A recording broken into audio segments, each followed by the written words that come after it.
July 24, 2025, the day an immortal died.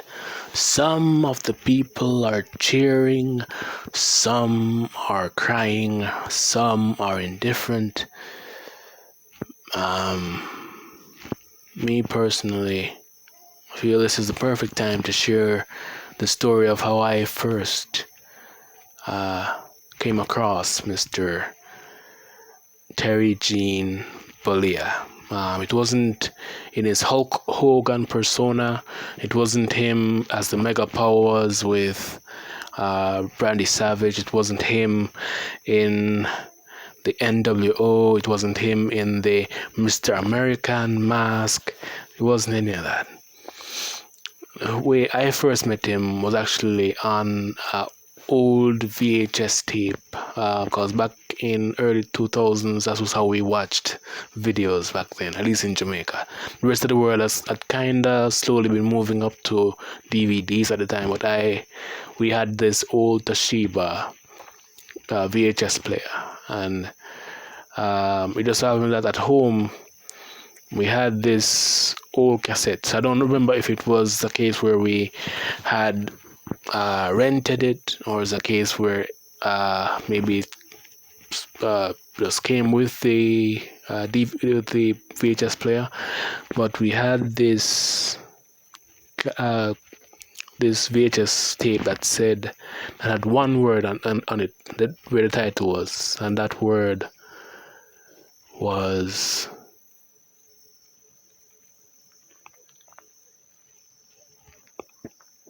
Commando. So this is a movie that came out in 1991. I got to watch it in the let's say early to late 2000s. I don't remember it too well, but this is how my mind remembers it. The first interaction that I had with Hulk Hogan, and the scene that I actually remember the most was actually well, let me kind of give you some breakdown of what the movie is about. So he's a space alien or interstellar hero whose ship is damaged after a flight and must hide on Earth until he can recharge. He rents a room from a suburban middle-aged family guy who's, and it's what them team up to fight bounty hunters. So it was him and Christopher Lloyd. It's a comedy-ish type movie, very 90s in its presentation, and I remember it fondly. I don't know if it still would hold up today. So I guess we'll classify it as what a lot of the other movies at the time were. So like B movies, like I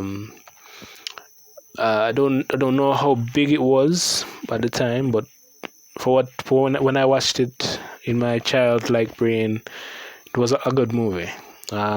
So the guy who he partners up with, pretty much a middle-aged guy, stuck in traffic, the typical rat race he's in, and the commander pretty much comes in and pretty much changes up the whole dynamic of his life, and they go on this amazing adventure where the guy here is pretty apprehensive about, but over time he does get into it, and it does go really well. And fun fact too, with this movie, the guy who actually plays the villain for this movie, let's see if I can actually, I could, was actually someone else that wrestling fans would know really, really well. He actually was on TV, on Netflix TV with Trick Williams not too long ago, actually. A guy that goes by The Undertaker was actually the villain in this show. So, but the scene that I remember most fondly was actually when he first arrives on the planet, and I guess he was up against some rednecks, and he was I think he moved the car that they had parked in his way, and when he put it down, the guy came out, a big burly guy came out, and he was asking him, like, and Terry, the Interstellar hero guy asked him, what are we gonna do? Are we gonna fight, brother? How are we gonna fight? You're gonna, how are we gonna settle this? And the guy said, no, I'm gonna sue you. But man, I'm gonna have to rewatch that movie and see if it still holds up. I remember some green sliming being in some part of it. I think that was closer to the end with when the Undertaker kind of came in. But yeah, some people are crying, some people are happy, some people are indifferent. But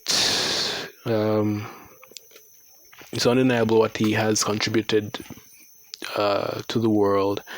And I must say that for all the people who have built legacies and all that, all these people are flawed humans, and it's not a case where you're going to find a perfect human. So this, Hulk Hogan, how he lived, the choices he made, they're part of the reason that he became so big, because he was so divisive and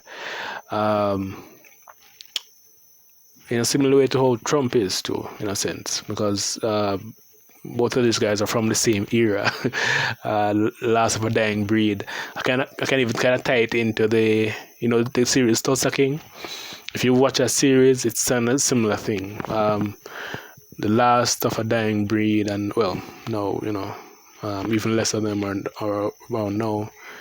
I saw even Ric Flair crying, man, and yeah.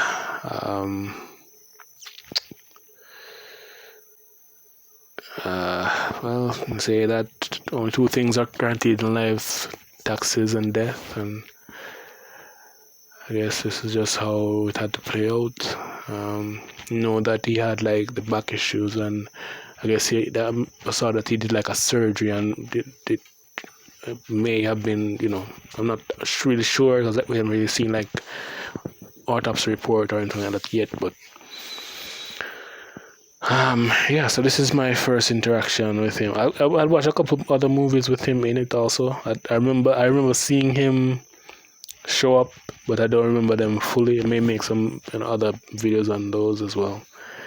But yeah, for everything that he had done, for everything that he did that was polarizing, that was offensive, you can only say that he lived a full life his way.